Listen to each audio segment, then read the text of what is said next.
ज्ञानेश्वर नरवडे. जोरात सांगा. ज्ञानेश्वर नरवडे. गट नंबर 98 मध्ये दिसला होता मला रामराई. तिथून सरळ पळाला ते वाड्यावाड्यानी आणि गट नंबर 118 मध्ये जोगेश्वरीमध्ये गेला तिकडं. कधी दिसला तुम्हाला? रविवारी. रविवारी मागच्या आता या रविवारी. या रविवारी. हां. काय वाघ होता का बिबट्या होता? बिबट्या का कुत्रा होता? नाही, बिबट्या होता. बिबट्या होता. किती लांबून पाहिला तुम्ही? मी भरपूर लांबून पाहिला तरी पण. अच्छा, म्हणजे तुम्हाला कसं लक्षात आलं की तो भुरकट होता आणि कमरा एवढा होता. आणि काही कुत्रे गित्रे काही भुकत होते? हां, कुत्रे पण भोकत होते. हां. तुम्ही काय करत होते तेव्हा? त्यावेळेस मी जनावराला ऊस आणत होतो. किती वाजता? 5 वाजता. सकाळी? नाही, संध्याकाळच्या वेळेस. संध्याकाळच्या वेळेस का? हां. म्हणजे दिवस असतानाच पाहिलं? हो, दिवस असताना. अच्छा, त्यानंतर मग काही कोणाला काही माहिती दिली तुम्ही? माहिती दिली ना. कोणाला दिली? ग्रामपंचायत सदस्य यांना कोणाला दिली? कृष्णा काजळे. त्यांना फोन केला मग वन अधिकारी ते आलते मग इथं आले होते. पोलीसची गाडी काय आली का माहिती? पोलीसची गाडी नाही आली. ते अधिकारी एक आलते साहेब. वन विभागाचे? हो, वन विभागाचे. जय श्री रामनाथ दुबिले. जोरात सांग. जय श्री रामनाथ दुबिले. काय किती वाजता तुम्हाला बिबट्या दिसला? कधी दिसला? 8:30 वाजता. रात्री 8:30 वाजता. कोणत्या ठिकाणी? रोडवर मी दरवाजात उभा असताना रोडवरून चालला होता मी बघितलं. कुठं? इकडं? हां, कुठं? इकडे रोडवर. अच्छा, कधी दिसला तुम्हाला? रविवारी संध्याकाळी 8:30 वाजता. हां. तुम्हाला कसं कळलं होतं? ते मग आता मोठा होता ना, कुत्रे इकडे भोकत होते तर ते पाहिलं. मग अगोदर वाटलं कुत्र्याचे, पण मग ते मोठा दिसल्यानं ते दम्मान चालला होता. मग नंतर ओळखलं वाघी. मग आम्ही दरवाजा लावले आणि मध्ये गेलो. मग कोणाला फोन नाही केला तुम्ही? नाही, फोन करायला. मग नंतर आम्ही फटकडे ते वाजले. मग माळ्यावाले आली, गावातली आली.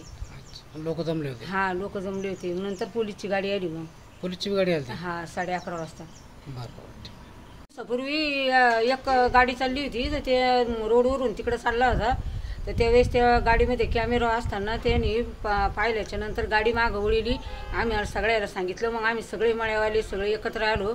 त्यानंतर ते गेला कोणीकडे तरी. त्याच्यानंतर पुन्हा 8 दिवसानं मला रविवारी दिसला. ते थोडा लहान होता. 2 बिबटे? 2 आहे असं? पिल्लं एक दोन्ही हे नाही सांगता येणार. पण मग आम्ही त्यांनी पाहिलेलं वेगळं आहे, मी पाहिलेलं वेगळं आहे.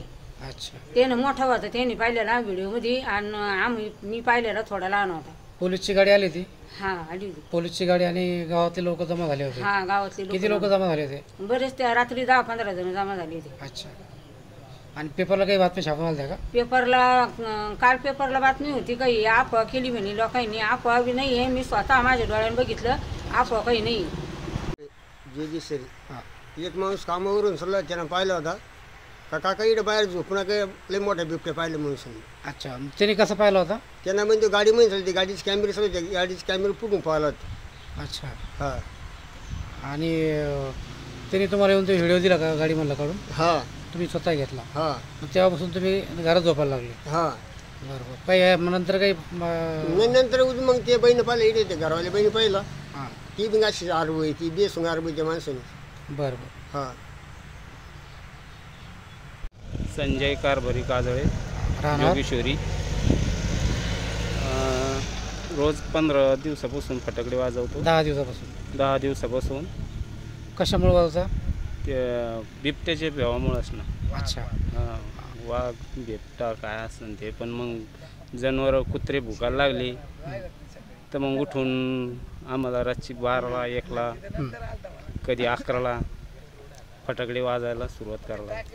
यासाठी शक्य अधिकाऱ्याने किंवा वाघ विभागावाल्यांनी याची दखल घ्यायला पाहिजे.